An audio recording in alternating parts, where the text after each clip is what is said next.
জি। আপনাদের হাজিরা কত? আমার হাজিরা ৬০০ টাকা। ৬০০ টাকা হাজিরা।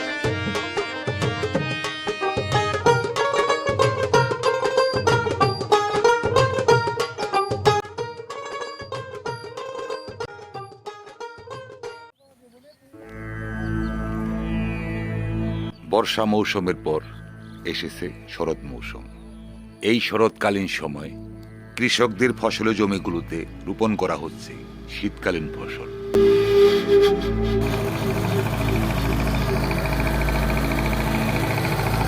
কৃষি আবাদী এই ফসলি জমিগুলো বর্ষাকালীন সময় পানিতে ডুবেছিল।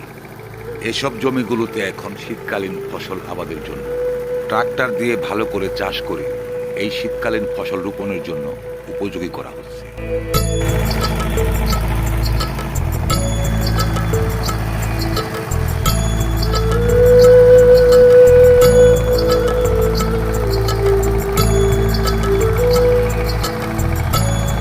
এখানকার এসব ফসলি জমিগুলোর মাঝে অন্যান্য ফসলের পাশাপাশি রোপণ করা হয়েছে লাউ, মিষ্টি কুমড়, মূলা, বাঁধাকপি, ফুলকপি সহ নানা ধরনের শীতকালীন সবজি।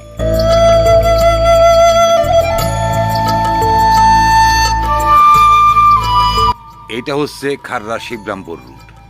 এই রুটের দুপাশেই রয়েছে ছোট ছোট ঝোপঝাড়ে ঘেরা ডুবা।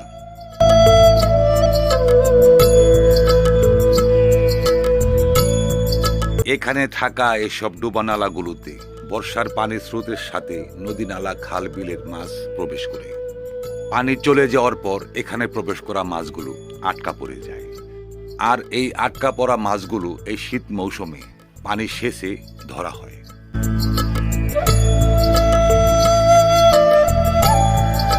এখানে দেখছেন এই ডোবা থেকে পানি সেচে মাছ ধরা হচ্ছে।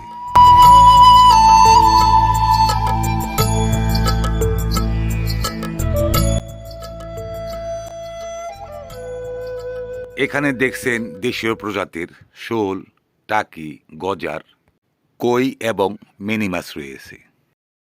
আপনারা এখানে মাছ ধরছেন, এই ডোবার পানি সেচতে আপনাদের কয়দিন লেগেছে?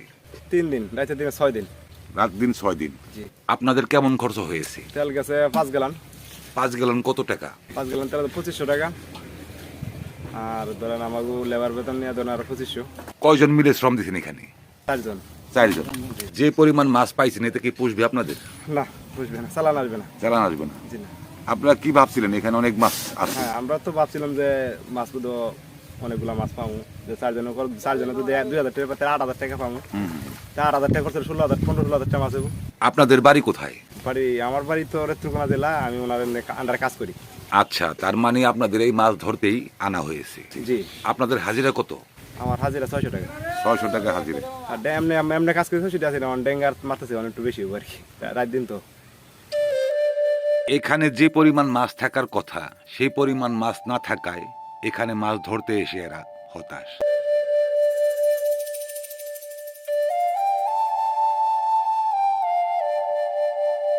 এখানকার ফসলি জমিগুলোর মাঝে মাঝে রয়েছে ছোট ছোট ভিটা। এসব ভিটায় চাষ করা হয়েছে লাউ এবং মিষ্টি কুমড়। এখানকার এই ভিটাগুলোতে লাউ, মিষ্টি কুমড়ের পাশাপাশি চাষ করা হয়েছে নানা ধরনের শীতকালীন সবজি। এখানে শীতকালীন ফসলের পাশাপাশি চাষ করা হয়েছে গৃহপালিত গবাদি পশুর জন্য ঘাস।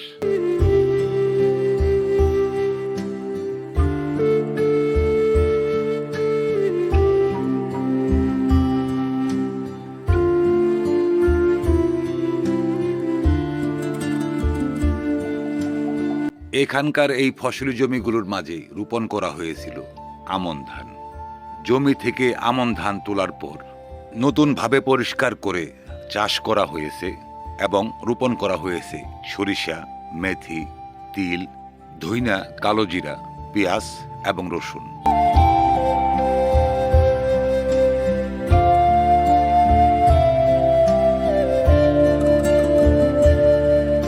এখানে এই ফসলি জমির চারপাশে দেখা যাচ্ছে বসত বাড়ি। এক সময় এই চারপাশটাই ছিল কৃষি আবাদি জমি। বর্তমান সময় জায়গার সংকটের কারণে অনেকেই এই কৃষি আবাদি জমির মাঝে বসতি গড়ে তুলেছে, আর এই বসতি গড়ার কারণে কমতে শুরু করেছে কৃষি আবাদি জমি।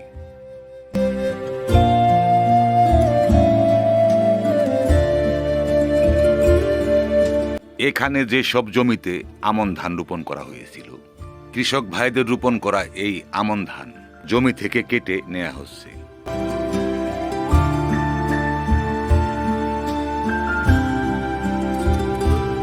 চারদিকেই ফসলি জমি। এই ফসলি জমির মাঝে রয়েছে একটি বসত বাড়ি। এই বসত বাড়ির মাঝে এক পরিবার বসবাস করছে। আমি এসেছি এই বসত বাড়িতে। আমি আপনাদেরকে ঘুরে দেখাবো এই জনশূন্য ফসলি জমির মাঝে এক পরিবার এখানে কিভাবে বসবাস করছে।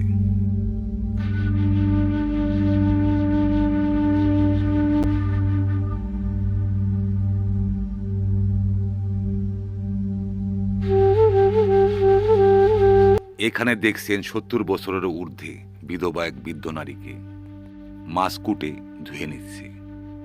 এই বৃদ্ধ নারীর 2 ছেলে 2 মেয়ে। ছেলেরা বিয়ে করে যার যার মতো চলছে। এই বৃদ্ধ মাকে খাওয়ানোর মতো তাদের সামর্থ্য নেই, তাই চলে এসেছেন তার বিধবা মেয়ের বাড়ি। পুরুষবিহীন হতদরিদ্র এই পরিবার। এই পরিবারের দায়িত্ব নেওয়ার মতো কোনো পুরুষ নেই। অন্যের গবাদি পশু পালন করে অতি কষ্টে কোনো রকম চলছে এই পরিবার। এটাও যেন এক সিনেমার গল্পের মতো কাহিনী। এটা তার বড় মেয়ের বাড়ি। এই মেয়েকে বিয়ে দেওয়া হয়েছিল এক বৃদ্ধ ব্যক্তির সাথে। স্বামী থাকা অবস্থায় ভালোই ছিল এই পরিবারের লোকজন। বেশ কিছুদিন হয়েছে স্বামী মারা গেছে। স্বামী মারা যাওয়ার পর সংসারে অভাব অনটন নেমে আসে। সংসারে ঘানি টানতে হিমচিম খাচ্ছে এই বাড়ির গৃহিণীর হাসেনা বেগম হাসুর।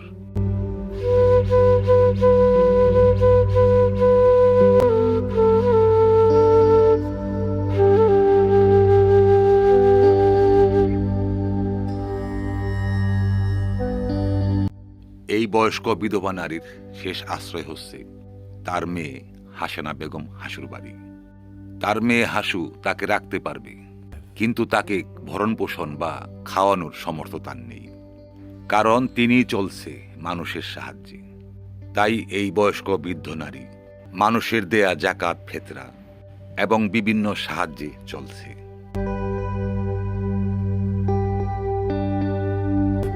তিনি তার নিজের মতো একাই রান্না করে খায়। হাট বাজার তার নিজেরই করতে হয়। মাঝে তার চলতে ফিরতে তেমন কষ্ট হয়নি। বর্তমান সময় চলা ফেরা কাজকাম করতে খুবই কষ্ট হচ্ছে। তার নাম জুবাইদা খাতুন। এই জুবাইদা খাতুন যৌবনকাল থেকে স্বামীর সংসারে কষ্ট করে আসছে।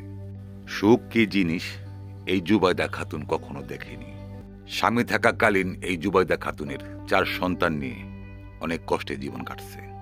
স্বামী মারা যাওয়ার পর ছেলের সন্তান বড় হয়েছে। এখনো এই শেষ বয়সে এসে কষ্টে জীবন কাটাচ্ছে এই জুবাইদা খাতুন।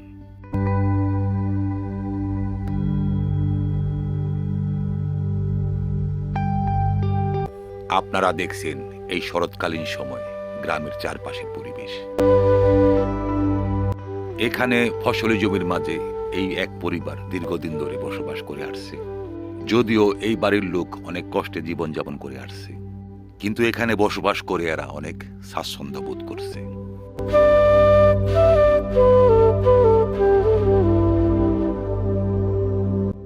আপনারা দেখলেন গ্রামের এই শরৎ মৌসুমের চারপাশের পরিবেশ। পরবর্তী নতুন ভিডিও পেতে চ্যানেলে সাবস্ক্রাইব করে যুক্ত থাকুন। সকলে ভালো থাকবেন, সুস্থ থাকবেন। আল্লাহ হাফিজ।